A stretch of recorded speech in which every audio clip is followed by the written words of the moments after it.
So welcome to my YouTube channel. It's the beginning of February and believe it or not there are lots of things happening and lots of things you can be doing. It's actually a really exciting time of year.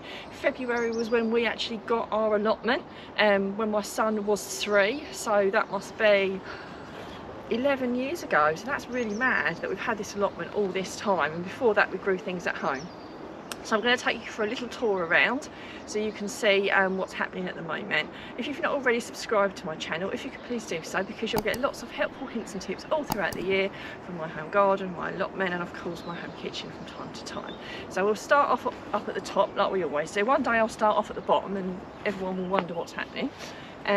We've got our composters here, so we moved our composters. We've done a lot of pruning, and it was we had lots and lots in that side. So we've actually moved. We've got a 3-tier system here. So what was in that one was moved over to there, and what was in that one has been moved over to there. And when that's broken down a little bit more, we'll move some of that over as well. But as you can see, it's quite high at the moment. So we just leave that to let nature do what it can do. It seems like it's never going to break down, and it looks really, really twiggy. But trust me, over time, if you keep moving the stuff along, it will do what it needs to do eventually. So as we move over, the rhubarb, every time I come up here, I think it grows a little bit more. And I realise we're in Kent, so we are a little bit warmer, although it doesn't always feel like it. So that's really, really starting to sprout into life. Now we'll see if we get a frost or we get any snow, that will knock that back. But just to know, if that does happen, it will come back anyway. And actually it can take a little bit, so even if you do get a bit of a frost or even a bit of snow, sometimes it doesn't knock it back, but even if it does, it doesn't matter. We often get rhubarb quite early in Kent, sometimes I think March, April time, so all depending. As you can see, it's all shooting really quite well. We've pretty much done all our pruning down here. In fact, we have done all our pruning down here of all our fruit trees, our raspberries, our blackberries, our gooseberries and blackcurrants. What we do need to do, as you can see, is our frame is a little bit worse for wear. We've patched it up and patched it up over the last few years, but it's not, I don't think it can be patched up anymore. It's pretty rotten all the way through, and that section has completely come down.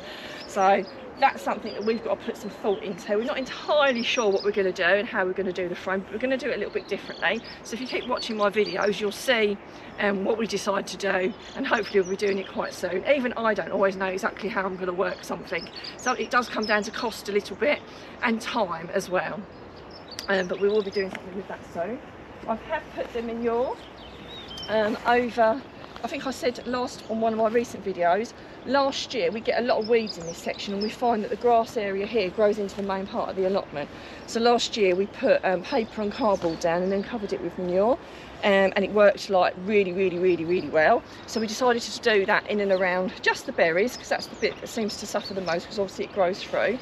And what we do have to be careful about, which what we noticed last time, is you don't want to mulch too far up to the where it comes through the soil, where it grows through. So you need to leave a little bit of air around it. So don't mulch it up into a great big mound over it. Just sprinkle the compost around it. And we did take away where it had built up, where we've done that. We took some of it away, so that you're not just creating a great big mound. While it composts down a little bit, it could still create a bit of a heap there, and you don't want that, because you want the air to get round the bottom of the gooseberries and the blackcurrants that are there. Otherwise you could get disease or they could rot. So we've done that today. And this time of year you do find that you come up here and you do a few jobs a little and often, although I'm a little bit like that anyway at my allotment. I very rarely come up here and spend hours and hours on end. Got the last of my leeks there. So once I finish the leeks I've got at home, I'm going to dig the rest of those up, and then I'll pull my ground cover over to keep that covered ready for my potatoes. So as you move down, you can see I've got an awful lot of ground cover on my allotment. I've said this before, I find that it works really well with keeping the ground warm and suppressing the weeds. Not everybody does that. I mean, this person over here hasn't even dug theirs, and the person over there, they cover theirs with manure. Each to their own, really. You know, I often see on some of the social media groups, you know, what's the best way? Do you know what? You choose the one that's best for you. I do this because it works really well for me, but if a different way works better for you, as long as it works, it doesn't matter what you do, as long as you do something and you start growing things in the spring.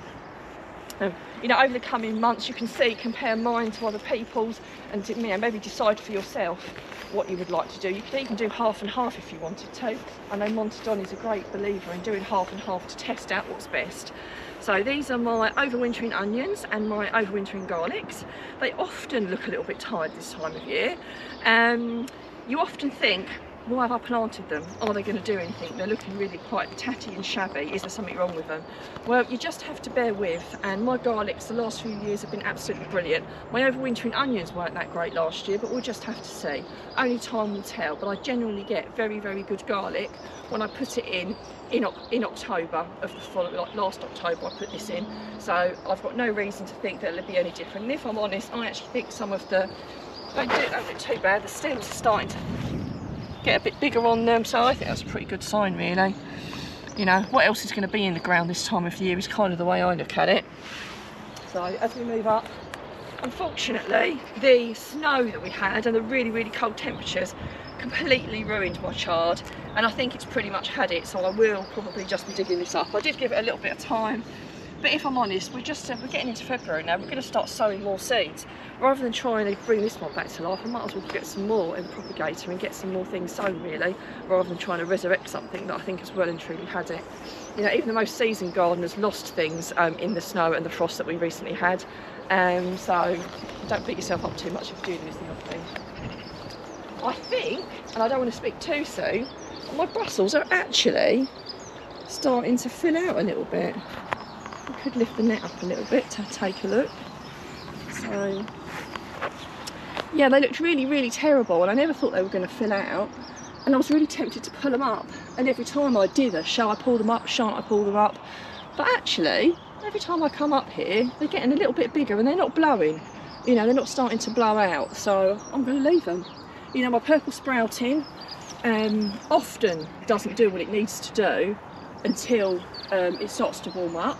And there's definitely 2 or 3 plants of those purple sproutings that actually look quite good to me. There's a couple that look really, really shabby, but there are definitely some in there that I reckon I'll be getting purple sprouting off them. And if I don't, same thing. What else am I going to be putting in there at the moment? As we move up, I've got a little bit of kale in the ground. So, good old kale. Again, that's not going to produce an awful lot more, although obviously you take the leaves off and you keep using it. We will get to the point when it starts to warm up, it will start to bulb. So you do need to start taking off what's on there, and if you get any more, then you're lucky, and if you don't, well, you've had a good innings anyway. These have served me really well. As you can see, the stems have grown all the way up. So that's how much kale I've had off of them, absolutely tons and tons. It's all different types of kale if you've never grown it. It is a really good staple to have in your garden because, as you can tell, that's a lot hardier than a lot of other things. It killed the chard, but the frost didn't even touch, and so didn't even touch the kale. So that's really, really awesome. Another thing you need to be thinking about is where you're going to be planting everything. Now, I've had a bit of a plot twist this year because I have really bad allium leaf miner on my leeks, so much so that I'm really not that sure if I want to rotate my alliums over to this side, which was what I would normally do, because it really was quite bad. So I'm actually thinking of, I do a 4-tier system, normally it's in quarters, but because of the allium leaf miner, I'm thinking of doing strips, split it into quarters that way. So this year I'm planning on putting my potatoes along this top bit, and I'm probably going to put my any of my alliums further down, you know, where the garlic are actually, further down there. So I need to work out how I'm going to split everything up. And that's another thing you can be thinking about as well, you know, planning of what you're going to plant and where you're going to plant it. Like I say, I normally do a 4-tier system, but I think I'm going to have to do it slightly differently. I have a tier for my alliums, I have a tier for my brassicas, I have a tier for my potatoes and root vegetables, and also for like beans and courgettes and all that sort of thing. So obviously I'm going to mix things around slightly differently, and I haven't exactly worked out how I'm going to do it this year, so I can't share that with you yet. But I do know potatoes are going there and alliums are going to go roughly where the garlics are. So I do hope you've enjoyed the tour of my allotment. If you'd like to say, if you've not already subscribed, if you could please do so, and please give us a like and tell us what you liked most, and tell us what you're up to as well. That'd be really awesome.